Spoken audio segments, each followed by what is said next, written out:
성경에서 마리아는 참 아름다운 이름 중에 하나죠. 캐톨릭에서는 마리아를 성모라고 그래가지고 굉장히 숭배하고 그 정도로다가 위대하게 보는 여인이 마리아입니다. 마리아여, 은혜를 받은 자여, 평안할지어다. 늘 마리아 그러면은 그냥 머릿속에 이렇게 아름다움이 있죠. 우리 교회 마리아회가 그런 아름다움을 가지고 주님을 섬기게 되기를 축복합니다. 명절 잘 보내셨나요? 어떤 분들은 너무 지루했다고 그래서 누가 좀 안 불러주나 그런 분들도 있었고, 쉬다가 너무 먹어가지고 몸무게가 의자가 부서질 정도다 몸무게가 늘어나는 사람도 있을 수도 있겠지만, 아무튼 역사적으로 보면 이렇게 길게 연휴가 이어지는 경우가 아주 드물고, 내년 설이 아마 조금 거기에 가깝고 2028년도인가 또 그런 정도의 연휴가 이어질 거다라는 얘기를 봤습니다. 아무튼 쉼은 인생에게 있어서 굉장한 활력을 주죠. 그 쉼을 통해서 다시금 에너지를 공급받아서 다시금 힘있게 살라는 의미니까, 잘 쉬었으니까 신앙도 또 세상의 우리의 생활도 열심히 힘차게 나아가기를 축복합니다. 여러분, 시편 말씀을 읽다 보면 시편이 참 시를 모아놓은 거거든요. 그러니까 시는 원래 이렇게 아름답다라는 생각이 많이 들잖아요. 여호와는 나의 목자시니 내가 부족함이 없으리로다, 이런 어떤 서정적인 그런 느낌이 있어요. 그런데 이 생각보다 시편을 이렇게 읽다 보면 참 힘든 삶이었구나라는 게 많이 나타나요. 그래서 이 다윗의 시가 대부분인데 시편이 막 절박해요. 막 탄원하고, 심지어는 어떤 때는 나의 하나님 어찌해서 나를 버렸습니까? 이런 고백도 나오고요. 저 원수들 좀 어떻게 좀 해결해 주십시오 라는 얘기들도 나오고, 탄원하고 청원하고 그런 내용들이 많이 나와 있습니다. 마치 예수님께서 겟세마네 동산에서 기도할 때 보면은 땀방울이 핏방울처럼 떨어졌다고 그래요. 기도하는데 땀이 날 정도다. 기도하는데 그 땀이 핏방울이 될 정도다. 그 얘기는 뭐예요? 아주 절박하고 아주 간절했다라는 거죠. 삶이라는 게 이렇게 절박하고 간절한 게 많더라라는. 오늘 본문 말씀 시편 17편도 그런 어떤 절박함 중에 나오는 기도예요.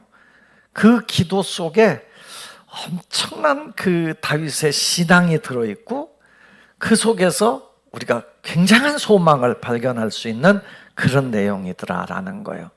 오늘 1절 말씀에 한번 읽어보면, 1절을 한 번만 다시 한번 읽어볼까요? 시작.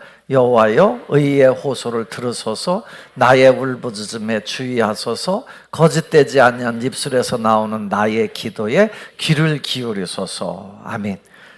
의의 호소를 들어달라고 그러고, 울부짖음을 주의해달라고 그러고, 그리고 나의 거짓되지 아니하는 순수하게 나오는 나의 입술의 기도를 들어달라고 얘기를 해요.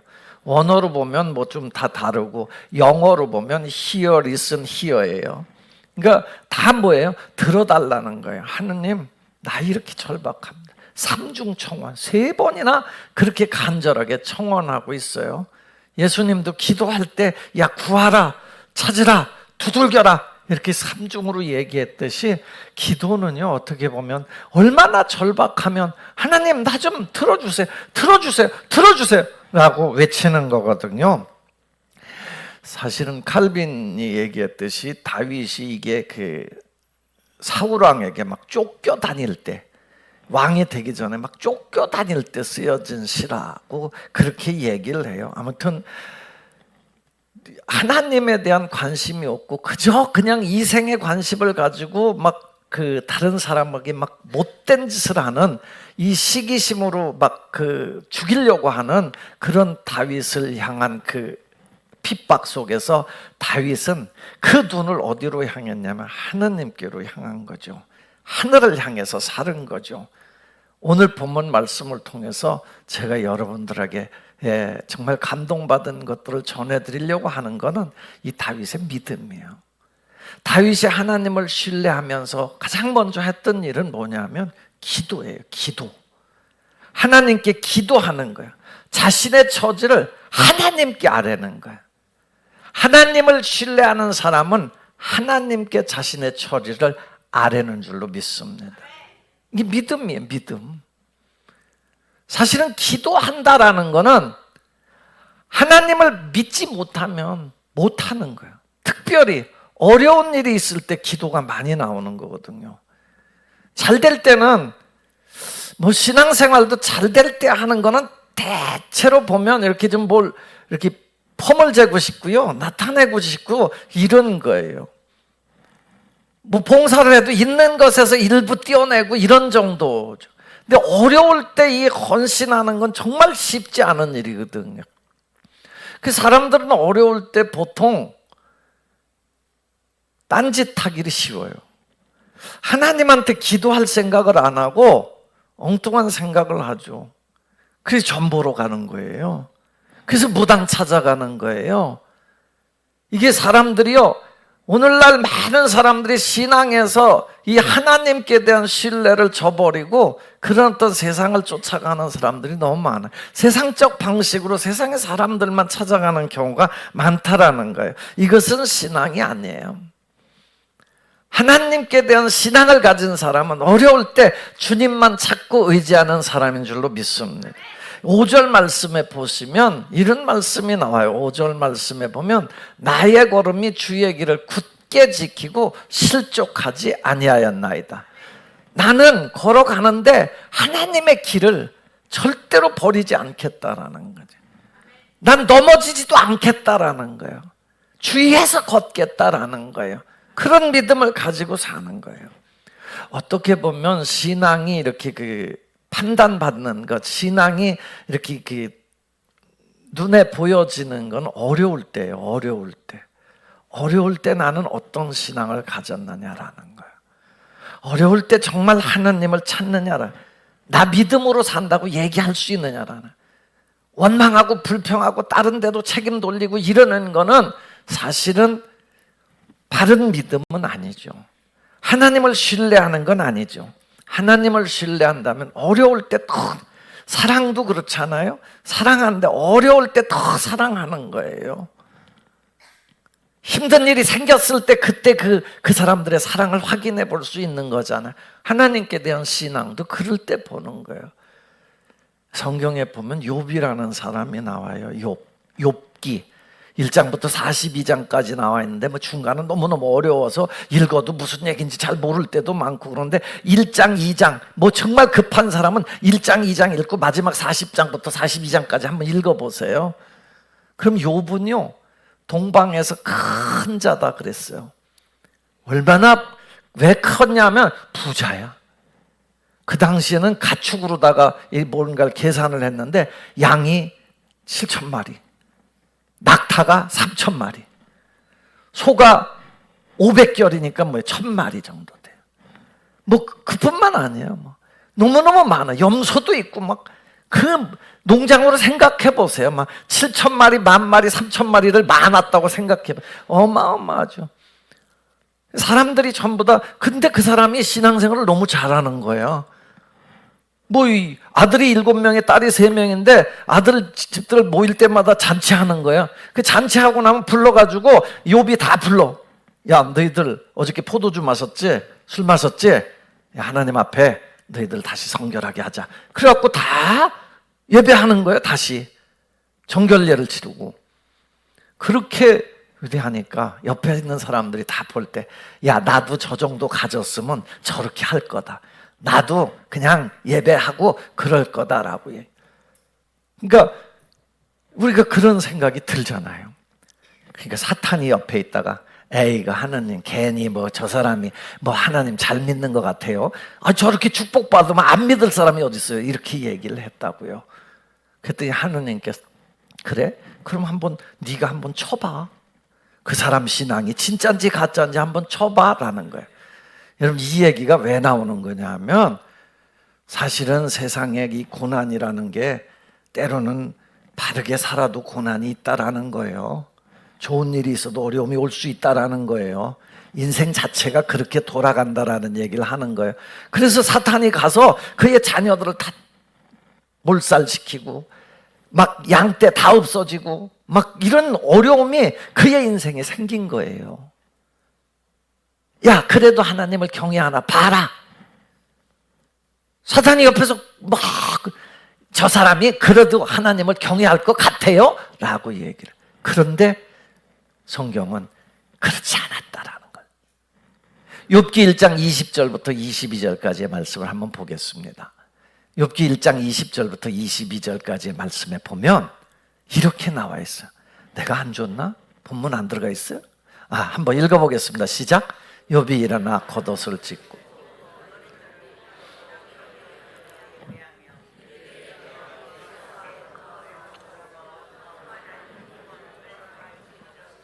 주신 이도 여호와시오 거두신 이도 여호와시니 여호와의 이름이 찬송을 받으실지이다 하고 이 모든 일에 욥이 범죄하지 아니하며 하나님을 향하여 원망하지 아니하니라. 아멘. 할렐루야. 욥의 위대성을 이걸로다 그 42장에서 보여주려고 하는 게 이거예요. 그렇게 어려운, 심지어는 그 다음 장에 가면 자기 몸도 병들어요. 이렇게 어려운데 그는 하나님을 원망하지 않아. 이건 하나님 손에서 있다라는 거예요. 내 인생은 하나님 손에 있다라는 거예요. 그런 믿음을 가지고 나 알몸으로 왔는데 알몸으로 가는 게 뭐 그렇게 대단하냐. 난 하나님 찬송하면서 살 거다라는 거예요. 욥기 42장으로 넘어가면 그의 삶을 하나님께서 나중에 결국은 다시 복을 주시더라 라는 얘기로 마무리를 해요. 여러분 어려움이 있을 때 정말 절망적이고 곤고한 일이 있을 때 하나님을 바라보고 하나님께 기도하는 삶, 이것이 중요한 겁니다. 오늘 본문의 다윗도 마찬가지죠. 여러분 다윗의 인생, 다윗은 성경에서 말하는 인물 중에 가장 위대한 인물 중에 하나 아닙니까? 그분은 어렸을 때부터 신앙이 너무 좋아서 하나님을 믿고 막 양을 치면서도 하나님을 믿고 막 사자가 오고 곰이 넣어오면 예수님의 이름으로 하나님의 이름으로 내가 네게 간다 그러면서 곰을 막 물리치고 막 이런 걸 해요. 근데 하나님께서 자기를 사자의 입과 곰의 발톱에서 건져주셨다라고 고백을 합니다. 그뿐입니까? 골리앗 장수하고 싸우는 일이 있었잖아요. 장군이에요, 장군. 어마어마한 장군하고 자기 어린 그 청년하고 싸움이 말이 되냐고요. 사관학교 나와서 말이죠. 갑옷도 쫙 입고 칼도 막 긴 창 들고 있는 사람한테 조그만 다윗이 그게 싸우러 나가는 게 말이 다 전부 다 절망하고 고개 푹 숙이고 누구도 나갈 생각도 못하고 심지어 왕이 자기 딸을 준다고 해도 나가서 싸울 사람이 없었다고. 왜? 내가 죽으면 뭐 그 딸이 무슨 소용이 있냐라는 생각. 그런데 다윗은요 용감하게 나가요. 야, 만군의 여호와의 이름으로 난 너한테 간다. 너는 칼과 단창 가지고 와? 나는 만군의 여호와의 이름이 있다. 한번 붙어보자. 그리고 물맷돌 가지고 가서 싸웠는데 물맷돌로 그 골리앗 장수를 쓰러뜨리고 그의 칼을 빼서 그를 죽여요. 이런 어마어마한 일을 했어요. 그러면 승승장구해야 되는 거 아니에요? 사울왕이 왜 자기를 왜 괴롭혀요? 자기가 무슨 잘못한 것도 없는데 억울해서 견딜 수가 없는 거예요. 도망 다녀야 돼요. 다른 나라로 피신 가고요. 황무지 광야로다가 도망가서 살고요. 굴로다 도망가고요. 도대체 이걸 인생으로 이해할 수가 없는 거예요. 자기는. 도대체 왜? 그런데 중요한 건 다윗이 성경을 쫙 시편을 다 읽어보면 아시지만 원망하고 불평하고 했다기보다는 하나님 앞에 다 맡기고, 하나님 나 좀 도와주세요. 오늘 본문 나 좀 벗어나게 해주세요. 나 좀 내 기도 좀 들어주세요. 나 좀 살려주세요. 이렇게 기도하는 거예요. 여러분, 오늘 본문 말씀의 3절에서부터 5절까지의 말씀도 그 비슷한 얘기인데요. 한번 읽어보겠습니다. 3절부터 5절입니다. 시작. 밤에 내게 오시어서 나를 감찰하셨으나 흠을 찾지 못하셨사오니 나는 결심하고 입으로 범죄하지 아니하리이다. 사람의 행사로 논하면 나는 주의 입술이 말씀을 따라 스스로 삼가서 포악한 자의 길을 가지 아니하였사오며 나의 걸음이 주의 길을 굳게 지키고 실족하지 아니하였나이다. 아멘. 어려움이 있는데도요, 자기는 하나님 앞에서만큼은 범죄하지 않겠다. 입술로도 범죄하지 않겠다라는 거예요. 심지어 밤에 하나님이 찾아와서 나의 흠을 찾았다고 그러는데 나는 하나님 앞에서 흠되게 살지 않으려고 애썼다라는 거죠. 어떻게 뭐 흠이 없을 수 있겠어요? 그런데 그런 삶을 살려고 했다라는 거예요. 내가 막 이렇게 어려우니까 아이 미쳤어 내가 이 인생 뭐 이렇게 살면 뭐해 이런 생각을 하지 않고, 하나님 나는 그래도 하나님을 믿습니다. 이게 신앙이에요. 어려운 가운데서도 다른 길로 가지 않으려고 하는 결심. 여러분 6절 말씀에도 보면 그가 그렇게 기도해. 6절 말씀에도 보면 하나님이여 내게 응답하시겠으므로 내가 불렀사오니 내게 귀를 기울여 내 말을 들으소서. 이게 확신이잖아요. 확신. 나는 하나님이 응답하실 걸 믿습니다. 그러므로 내가 부르니까 나에게 귀를 기울여 주십시오. 여러분 시편 50편 15절 말씀에 환난 날에 나를 부르라 내가 너를 건지리니 네가 나를 영화롭게 하리로다 그래. 환난 때에, 힘들 때에 날 부르라는 거예요. 내가 널 건져줄 테니까 부르라는 거예요. 하나님을 믿고요, 하나님께 기도하는 여러분이 되기를 축복합니다. 아주 옛날 얘기인데 어떤 분이 저한테 목사님 내 말 안 들으면요 목사님 어려워요 막 이런 얘기 한 적이 있어요. 그래서 내가 그분한테 그랬어요. 마음대로 하세요. 그런데 나는 하나님께 기도할 거예요. 그랬어요. 하나님이 내 기도를 들었을까요? 안 들었을까요? 네. 자세한 건 내가 얘기할 수 없어. 아무튼 그런 일도 있었다라는. 최고는 하나님이더라라는 거예요. 하나님 앞에 내가 하나님을 신뢰하고 믿으면 하나님께서 여러분들의 생을 지켜주실 줄로 믿습니다. 그렇게 하나님을 믿고 기도했더니 이 다윗은 기대를 가지고 기도하는 기대, 놀라운 기대. 여러분 하나님께서 어떤 역사를 나타내실지를 기대하고 기도하기를 바랍니다. 본문 7절 말씀 한번 읽어보겠습니다. 함께 읽습니다. 시작. 주께 피하는 자들을 그 일어나 치는 자들에게서 오른손으로 구원하시는 주여 주의 기이한 사랑을 나타내소서. 아멘. 제가 오늘 설교 제목을 이걸 뽑았잖아요. 주여 주의 기이한 사랑을, 주님의 기이한 사랑을 나타내 주십시오. 아니 정말 주께 피하는 자들을 그 일어나 치는 자들의 오른손으로 구원하시는 주여. 이 말 자체가 굉장히 어렵더라고요. 이거 내가 외우면서도 몇 번을 막 이게 잘 안 외워지는 거예요. 왜? 여러분 한번 해봐요. 읽으래도 잘 이게 무슨 얘기인지 모를 수도 있어. 주께 피하는 자들을 그 일어나 치는 자들에게서 오른손으로 구원하시는 주여 주의 기이한 사랑을 나타내소서. 여러분 이게 하느님의 사랑을 나타내달라는 기도인데 이게 엄청난 기대를 가지고 기도하는 거예요. 하나님의 기이한 사랑, 놀라운 사랑 그거 보여주십시오. 어떤 사람에게 일어나서 나를 반대로 치려고 하는 사람들에게서 하나님의 오른손으로 구원하시는 하나님이 이 기이한 사랑을 나타내 주십시오. 그러는 거예요. 하나님은요, 하나님이 선택한 자들에게 아주 특별한 은혜를 베푸시는 줄로 믿습니다. 아무에게도 주지 않는 은혜를 나타내 보여요. 특수한 은혜를 주시는 거예요. 이스라엘 백성들이 홍해를 건널 때 이게 누가 상상이나 한 얘기예요? 여러분, 광야를 40년 동안 살면서 하늘에서 만나가 내렸는데 이게 누가 상상이나 할 수 있는 거예요? 아니, 그런데 하나님이 귀한 놀라운 사랑을 보여주는 거예요. 우리 생애에서, 여러분 삶에서 하나님의 이 사랑을 기대하면서 이런 은혜를 누리면서 살기를 축복합니다. 모두가 다 이런 신앙을 가졌으면 좋겠어요. 하나님 놀라운 사랑은 이미 나타났죠. 어떻게 나타나요? 여러분, 우리가 죄에서 빠져서 허덕이고 지옥으로 갈 인생을 건져주셨잖아요. 죄인들인데 다 의롭다고 인정해 주셨잖아요. 이게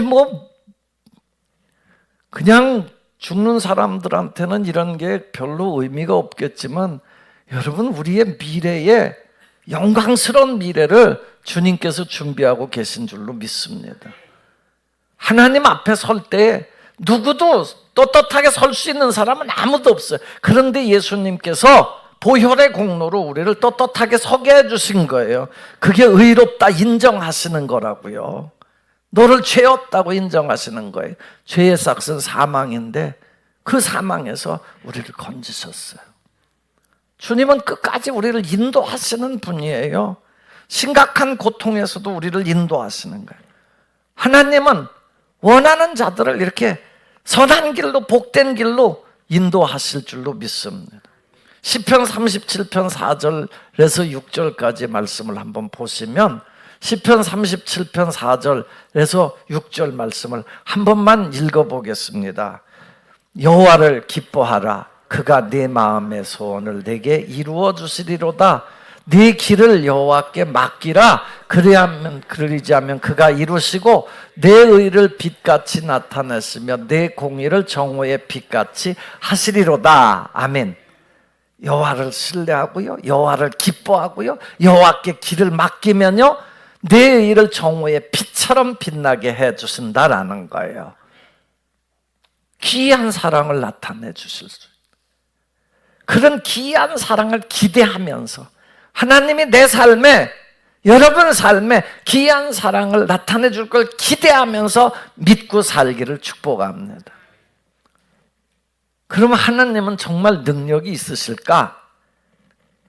능력이 있습니다. 하나님은 능력이 있습니다.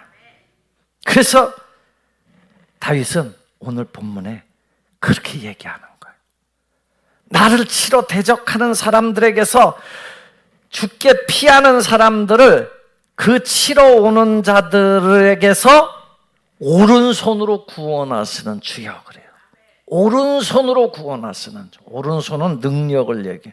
번지가 이게 있는 거잖아요. 이게 오른손으로 건지는 거, 오른손으로. 오른손으로 여러분을 건지실 줄로 믿습니다. 하나님께 의지하는 사람들요. 왜요? 하나님의 능력의 오른손이 우리를 방어해 주시는 거예요. 다 막아 주실 수 있는 거예요. 시편 27편 1절에 보면 여호와는 나의 빛이요 나의 구원이시니 내가 누구를 두려워하리요. 여호와는 내 생명의 능력이시니 내가 누구를 무서워하리요. 난 이 말씀 너무너무 좋아요. 하나님이 내 빛이고 내 구원이신, 내 생명의 능력이신데 내가 누굴 무서워해? 내가 누굴 두려워하냐라는 거예요. 무섭지도 않고 두렵지도 않다. 이사야 41장 10절에도 이렇게 말해요. 한번 이사야 41장 10절 말씀을 한번 봅니다. 두려워하지 말라. 내가 너와 함께함이라. 놀라지 말라. 나는 네 하나님이 됨이라. 내가 너를 굳세게 하리라. 참으로 너를 나의 의로운 오른손으로 너를 붙들리라. 내가 너 도와주리라. 참으로 나의 의로운 오른손으로 너를 붙들어 주겠다라는 거예요. 이것을 알아야 되는 거예요. 여러분, 하나님의 사랑받는 백성 성도들을 반역하고 배역하고 덤비면요, 누가 막아주신다고 그래요? 하나님이요.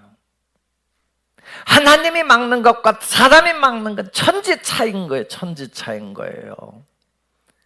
옛날에 사도 바울이라는 분이요, 예수 믿기 전에요, 한때 예수 믿는 사람들을 쫓아다니면서 감옥에 가두고 핍박했던 적이 있어요. 하나님, 예수님이 그에게 나타나셔서 뭐라고 그랬는지 아십니까? 사도행전 26장 14절에 보면 이런 표현이 나와요. 26장 4절에 보면 사울아, 사울아, 왜 네가 나를 박해하느냐? 네가 가시체를 뒷발질하기가 네게 고생이니라 그래요. 여러분, 사울이 예수 믿는 사람들을 핍박하고 다녔는데 예수님이 하신 말씀이 너 왜 날 핍박해? 함부로 왜 내 생명들, 내 새끼들 왜 건드려? 라는 거예요. 그러면서 네가 해봤자야 그거 가축이 가시체 뒷발질하는 것하고 똑같아. 가시체라는 게 뭐냐면 동물을 몰이할 때 여기에 쇠징 이런 거 박아가지고 때리는 거거든요. 그러면 소든 뭐 말이든 뒷발질로다가 그거 차봤자 자기 발만 아프다는 거예요. 하나님 대적해봤자, 하나님의 백성 건드려봤자 저만 아프다라는 거잖아요. 대적하는 사람들은 그걸 몰라요. 오늘 본문 말씀의 뒷부분에 안 읽었는데요, 거기 보면요, 이 세상 것에 만족하고 그냥 세상 것이 최고다라고 생각하고 이런 사람들이요, 하나님의 백성들을 마구 핍박해봤자 나중에 결국은 가시체 뒷발질하는 거하고 똑같다라는 거예요. 그 일어나 치는 자들에게 오른손으로 건져내시는 주님이신 줄로 믿습니다. 그래서 우리는 뭐 해야 돼요? 기도해야 되는 거예요. 믿음으로 하나님 앞에 간절히 기도하는 거예요. 기도하면 어떻게 보호하시는지 한번 보실래요? 8절 9절 말씀 한번 보세요. 8절 9절 말씀을 함께 읽어보겠습니다. 시작. 나를 눈동자같이 지키시고 주의 날개 그늘 아래에 감추사 내 앞에서 나를 나의 목숨을 노리는 원수들에게서 벗어나게 하소서. 아멘. 하나님이요, 눈동자같이 보호하시고 날개 그늘 아래 감추시는 거예요. 눈동자요. 눈동자. 여러분, 눈동자 어떻게 보호해요? 눈에 뭐가 탁 후 한번 풀어봐요. 눈을 깜빡깜빡하죠. 그 정도로다가 민감하게 탁탁 보호하는 거예요. 조그만 먼지라도 들어오면 팍 막아갖고 씻어내고 보호하시는 거예요. 날개 그늘 아래, 옛날에 닭 키워보면 알지만 닭이요, 이 병아리가 한 10대 마리 되는데도 그냥 꾸꾸꾸꾸꾸꾸 하면 그냥 걔네들이 다 와서 그냥 이렇게 들어가면요, 그 엄마 닭의 이 날개가 이것만 해줘. 야, 그거 어떻게 이렇게 커요? 딱 이러고 있으면요, 저기 솔개가 다니다가도요, 그 못 찾는 거예요. 그리고 엄마가 딱 보호하고 있으면 건들지를 못하는 거예요. 하나님의 백성들을요, 하나님께서 날개 그늘 아래 보호하시는 거예요. 여러분, 찬송가 중에 반주자 우리 찬송가 한번 불러볼까요? 찬송가 중에 이런 찬송이 있어요. 419장 찬송인데 주 날개 밑 내가 편안히 주 날개 밑 주 날개 밑 내가 편안히 쉬네 밤 깊고 비바람 불어쳐도 아버지께 날 지켜주 거기서 평안히 쉬리로다. 다시 2절 들어갑니다. 주 날개 밑 나의 피난처 되니 나의 피난처 되니 거기서 쉬기를 원 세상이 나를 위로치 못하나 거기서 평안히 쉬리로다. 평화를 누리리라. 주 날개 밑 참된 기쁨이 있네. 3절 있네. 고달픈 세상길 가는 동안 나 거기 숨어 돌보심을 받고 거기 숨어 돌보심을 영원한 안식을 얻으리라. 주 날개 및 평안하다. 그 사랑 끊을 자니뇨.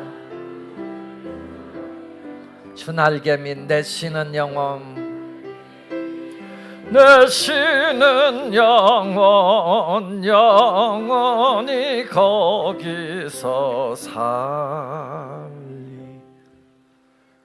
누구도 손댈 수 없는 주 날개 밑에서 사는 여러분이 되기를 바랍니다. 마지막 절을 제가 오늘 시편의 마지막 절을 읽은 이유는 우리가 이런 영원한 소망 가운데 믿음을 가지고 살자라는 거예요. 마지막 절을 한번 읽어보겠습니다. 시작. 나는 의로운 중에 주의 얼굴을 보리니 깰 때에 주의 형상으로 만족하리이다. 아멘. 신앙은요, 늘 하느님의 얼굴을 보려고 하는 믿음을 가지고 사는 거예요. 마지막에는 깰 때에도 그 영광스러운, 이게 천국을 상징하는 거거든요. 그곳에 가서 주님과 함께 얼굴을 맞댈 기대를 가지고 사는 거예요. 땅에 너무 모든 걸 쏟으려고 하지 마세요. 한쪽에 영원한 세계에 대한, 하나님의 세계에 대한 꿈을 가지고 살기를 바랍니다. 부활이 뭐예요? 부활이 다시금 살아나는 거예요. 영원한 세계를 준비하고 계시다라는 거예요. 하나님이 어디 계세요? 저 하늘에 계신 거예요. 이 땅에서의 삶으로 끝내는 게 아니란 말이에요. 그래서 남을 시기하고 남의 그것 때문에 너무 스트레스를 받아갖고 여러분 인생이 망가지지 않기를 축복합니다. 뭐 가지면 얼마나 가졌어요. 오늘 아침에 음악방송에 라디오에 누가 나는요 하늘에 5만 평 가지고 있어요 그러더라고요. 하늘을 5만 평 가지고 있대 자기는. 여러분 땅에서 뭐 100평, 200평, 500평 가진 것 같고 하늘 들여다봐요. 저게 내 하늘이라고. 내 하늘. 저 몇만 평, 몇십만 평 되잖아요. 뭐 저기 요새 뭐 고덕동 뭐 저 강남 쪽에는 뭐 아파트 하나 가지고 있는 것 때문에 막 옆 사람들하고 막 담 쌓고 말이죠. 예? 우리가 이런 아파트에 사는데 너희들이 왜 들어와? 우리가 이 학교를 가는데 너희들이 왜 이 학교를 가? 막 이런 거 가지고 다 나눈다는 거예요. 아니 아파트 그 콘크리트 벽 하나 가지고 뭘 그렇게 자랑하면서 사냐라는 거예요. 우리 사회가 지금 막 병들어도 너무너무 병드는 거예요 이게. 그럼 내가 왜 여러분들한테 이 얘기를 하겠어요? 우리는 병들지 말자라는 거예요. 그런 아파트를 가져도 병들면 안 되는 거예요. 가질 수 있으면 가지세요. 그러나 그런 아파트 가졌다고 해서 이런 병이 들면 안 되는 거예요. 그냥 하나님의 은혜로 내가 이렇게 작은 거 하나 마련해서 살고 있구나 감사하다 이런 생각 가지고 살면 되지 뭐 그것 때문에 다른 사람을 무시하고 말이죠. 그게 무슨 세상이 다예요. 하나님이 계신데 하나님이 살아계신데 우리가 세상에서 부족한 것이 뭐 그 사람들은 다 가졌나요? 아파트 하나 가진 거라고요. 뭐 엄청난 걸 가진 것 같지만 죄송해요. 또 우리 교회 또 그런 아파트 가진 분들을 속상해하지 마세요. 그런 거 아니에요. 여러분 그냥 감사하고 그런 세상 것에 대해서 너무 몰두하다가 스트레스 받아서 뭐 아프지 말고요. 그런 것 때문에 뭐 세상을 등지고 말이죠. 이런 사람들이 너무 많은 거예요. 왜 죽어요? 왜 죽어요? 주신 삶을 살아봐야죠. 사랑하는 성도 여러분, 지금 어려우세요? 이해하지 못하는 고통도 있으세요? 주님의 능력을 믿으세요. 오른손으로 붙드시는 주님이세요. 그리고 주님만 바라보세요. 주님께 기도하세요, 여러분. 그냥 예배 시간에 멀리 가서 기도할 필요도 없어요. 교회 와서 기도하세요. 예배 마치고도 잠깐 기도하고 그러세요. 하나님은요 기이한 사랑을 베푸세요. 하나님이 기이한 사랑으로 놀라운 역사를 만들어내실 수 있는 분이에요. 마음이든 육신이든 뭐 육체든 어려움 없어요. 하나님의 은혜로 채워지면 될 줄로 믿습니다. 저는 하나님을 믿습니다. 저는 이걸 전하고 싶은 거예요. 여러분과 제가 하나님을 믿고 살자라는 거예요. 하나님이 내 가정 지키고, 하나님이 내 자녀들을 지키고, 하나님이 내 사업을 지키고, 하나님이 내 인생을 지켜줬으면 살게 될 줄로 믿습니다. 주님의 은혜로 충만한 삶이 되기를 주 예수님의 이름으로 축원합니다. 기도하겠습니다. 아버지 하나님, 주님께서 오늘도 우리에게 기이한 사랑을 나타내 주실 걸 기대하고 소망합니다. 주님 믿는 믿음으로 온전하게 깰 때에 주님 얼굴 뵙게 하시고 주님 때문에 만족한 삶을 살게 하여 주옵소서. 예수님 이름으로 기도합니다.